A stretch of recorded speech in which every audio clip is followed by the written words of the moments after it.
जहां एक तरफ 26 जनवरी के मौके पर आज पूरा देश गणतंत्र दिवस के रंग में डूबा हुआ है, तो वहीं उत्तर प्रदेश के मुख्यमंत्री योगी आदित्यनाथ ने 77वें गणतंत्र दिवस के मौके पर सभी प्रदेशवासियों को बधाई दी और ये आह्वान किया कि वो संविधान के आदर्शों से प्रेरित होकर एक सशक्त, समृद्ध और आत्मनिर्भर भारत के निर्माण के लिए संकल्पित हों। देश के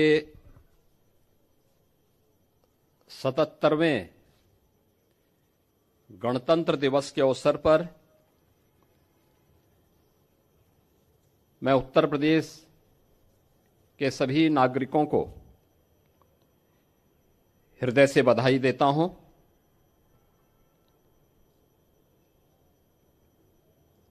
आज ही के दिन 1950 में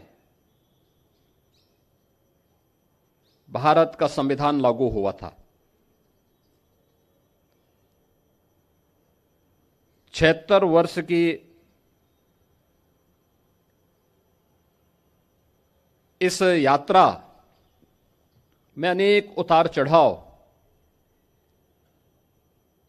हमारे इस संविधान ने देखे हैं, लेकिन इस सब के बावजूद एक भारत श्रेष्ठ भारत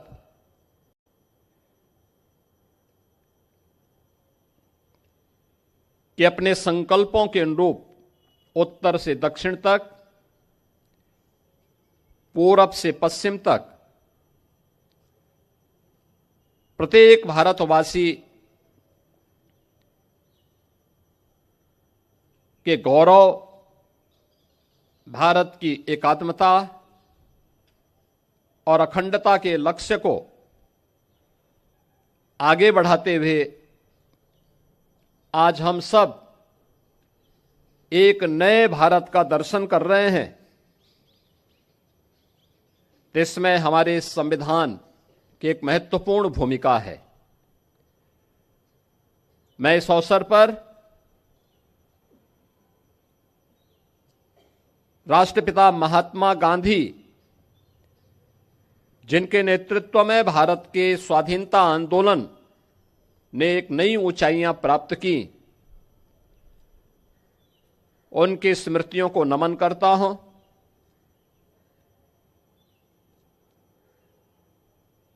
भारत के संविधान के सभा के अध्यक्ष, गणतंत्र भारत के प्रथम राष्ट्रपति डॉक्टर राजेंद्र प्रसाद जी, भारत के संविधान के शिल्पी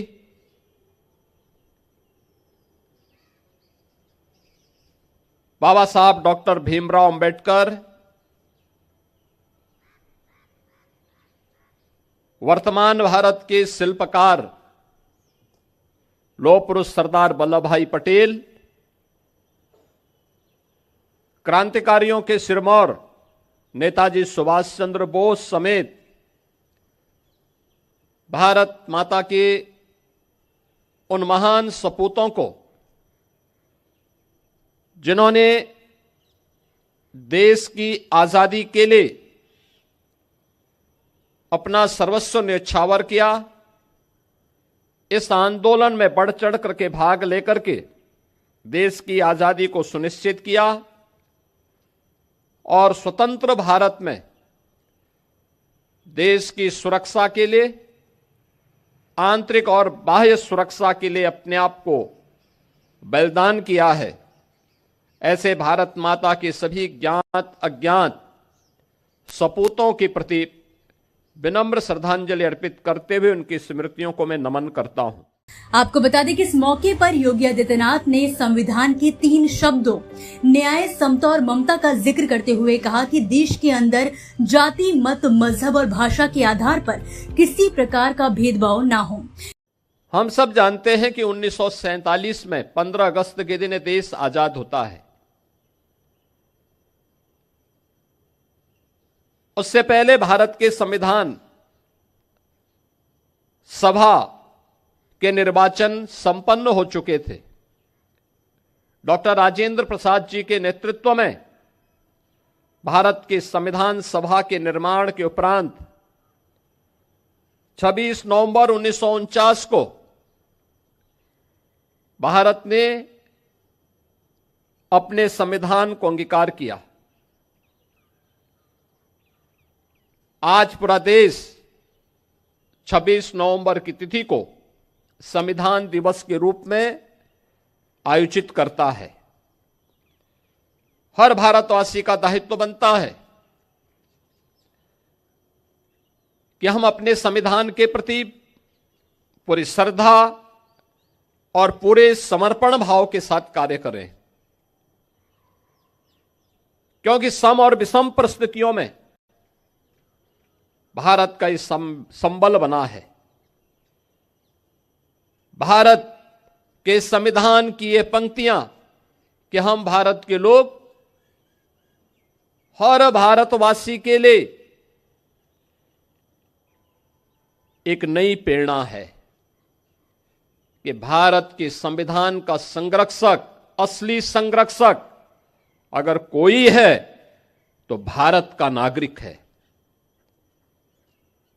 उस भारत के नागरिक के प्रति हरेक संस्था को, हरेक नागरिक को, हरेक मंत्रालय और विभागों को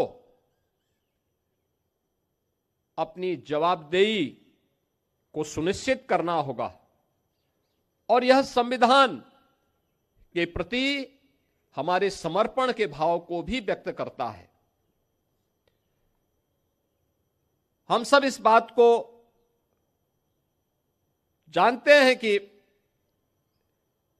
जब भी हम संविधान की मूल भावनाओं का अनादर करते हैं तो वास्तव में भारत माता के उन महान सपूतों का, जिनके बल पर, जिनके दम पर यह देश स्वतंत्र हुआ, हम उनका अनादर भी करते हैं। यह अनादर भारत के संविधान का नहीं बल्कि भारत के उन महान पुरुषों का अपमान है जिनके बल पर यह देश स्वतंत्र हुआ। और इसलिए हर नागरिक का यह दायित्व बनता है कि वह संविधान के प्रति पूरी श्रद्धा और समर्पण भाव के साथ कार्य करें। यह हमारे लिए एक पवित्र दस्तावेज है जो हर विपरीत परिस्थितियों में हमारा मार्गदर्शक होगा। भारत को एकता और अखंडता के सूत्र में बांधने से लेकर के देश के अंदर न्याय, बंधुता और समता के एक भाव को प्रत्येक नागरिक तक लागू करने के सपने, इस अभियान को निरंतर आगे बढ़ाने के इस क्रम को हमें जारी रखना होगा। इतना ही नहीं, उन्होंने इस मौके पर महात्मा गांधी का स्मरण करते हुए कहा कि उनके नेतृत्व में स्वाधीनता आंदोलन ने ऊंचाइयां प्राप्त की हैं और वो उनकी स्मृतियों को नमन करते हैं। याद रखना, ये तीन शब्द भारत के संविधान के न्याय, समता और बंधुता हर नागरिक को बिना भेदभाव के न्याय मिले। देश के अंदर जाति, मत, मजहब, क्षेत्र और भाषा के आधार पर किसी प्रकार का भेदभाव न हो। परस्पर समता और बंधुता का यह माहौल पूरे देश के अंदर आगे बढ़ेगा तो भारत को विकसित भारत बनाने के प्रधानमंत्री मोदी जी के अभियान को कोई रोक नहीं सकता। विकसित भारत की संकल्पना हर भारतवासी के लिए गौरव का क्षण होना चाहिए, क्योंकि यह क्षण केवल देश की आर्थिक समृद्धि का मात्र नहीं, हर नागरिक की खुशहाली का दिन होगा। हर एक नागरिक के जीवन में कई गुना समृद्धि का दिन होगा, लेकिन इसका रास्ता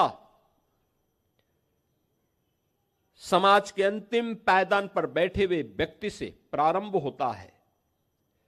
हमारे गांवों से, हमारी गलियों से, समाज के अलग अलग क्षेत्रों के अंतिम पायदान पर बैठे हुए उन नागरिकों के माध्यम से यात्रा आगे बढ़नी चाहिए। हर एक स्तर पर आत्मनिर्भरता का यह भाव हमें आगे बढ़ाने के लिए सदैव उसके प्रति उस भाव के साथ आगे बढ़ना पड़ेगा। याद रखना, भारत के संविधान के शब्द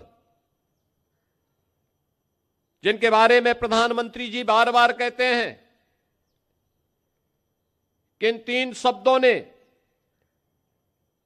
भारत के संविधान को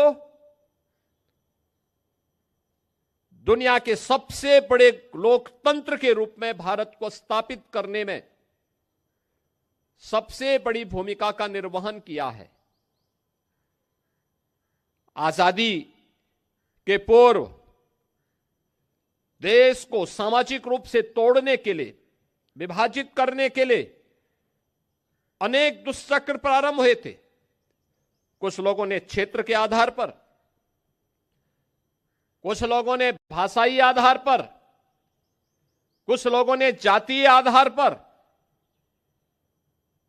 देश को विभाजित करने के अनेक षड्यंत्र रचे थे, लेकिन वे सभी षड्यंत्र अधिक दिनों तक टिक नहीं पाए। जब भी संविधान के मूल भाव को कमजोर करने की साजिश होती है तो आप इस बात को देखते होंगे कि कहीं ना कहीं से इस सुगबुगाहट भी शुरू हो जाती है, जो सुगबुगाहट वर्तमान में उन भावों को कमजोर करता है जो न्याय के सिद्धांतों के विपरीत हो। भारत का संविधान व्यष्टि नहीं, समिष्टि के उस भाव के साथ हम सबको जोड़ने की एक नई प्रेरणा देता है। कोई व्यक्ति अगर ये कहता है कि मैं न्याय से ऊपर हूं, मैं संविधान से ऊपर हूं, मैं व्यवस्था से ऊपर हूं, तो मुझे लगता है कि वह भारत की संविधान की अवमानना कर रहा है। अगर कोई व्यक्ति कहता है कि बनाई गई व्यवस्था पर मेरा विश्वास नहीं, जो मैं कहूंगा वही सब कुछ होगा, ये नहीं चल सकता। अगला स्टेशन आपकी मनचाही मंजिल खुशहाली है। खुशहाली के दरवाजे चारों ओर से खुले रहेंगे। किसान इंडिया के साथ यात्रा करने के लिए आपका धन्यवाद।